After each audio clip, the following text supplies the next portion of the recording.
lemons and limes. Ideally, we want the containers that are half this size, and we want the ones separate from the lemon wedges separated from the twists.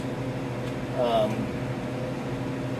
these are a little large. I'm not sure what you're doing with that during service, how that sits on an espresso plate that's larger than my espresso, so I don't think that's right. But obviously you can see here, these aren't the freshest looking items that you see. So these, how do we prevent that? Well, whomever did this should have had it dated. And what we do is we start with a container and we use green tape. And green tape always should be, there's only one way to do green tape, and that's cleanly. We never tear it. We always use scissors so that we end up with straight edges. Any professional kitchen you go into, you want to be able to have cleanly cut tape. If you go into the walk-in and there's 30 of these with uncut tape, it looks pretty sloppy. So we're going to date our container first. And we want to make sure our date looks nice and clear, so we know how old those lemons are. Over here you can see somebody didn't even bother to take off the stickers off the lemon. So be sure to do that. We're going to take our stickers off. Okay. I'm going to start with cutting a lemon. The way we cut lemons is we take the two ends off. We want to be generous on the cutting the ends off because we don't want a whole lot of that. Also, we also want to be conscious that we're making it approximately the same size as our squeezer. Okay. This goes in the garbage. And we cut our lemons into 6 pieces. Or I'm sorry, 8 pieces.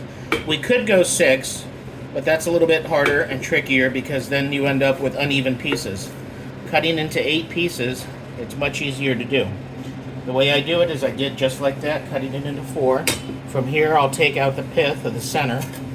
You see that? And that's the clean part there, so that we don't have that.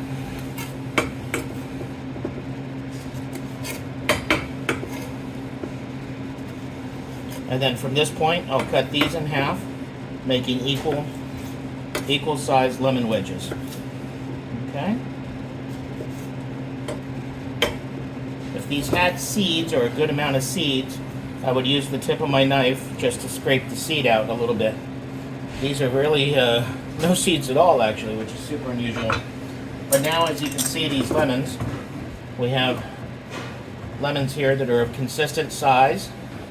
They all look the same, all the same size, all the same width, no seeds, ready to go.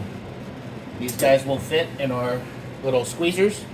Why use the squeezer? Because if I have to do this at the table, I don't know what to do with my hand. I'm using my napkin. Maybe there's a little stickiness, right? So we use our lemon squeezers and we put this in. Now that fits very nicely. This goes onto a plate. And that becomes our lemon for hot tea service.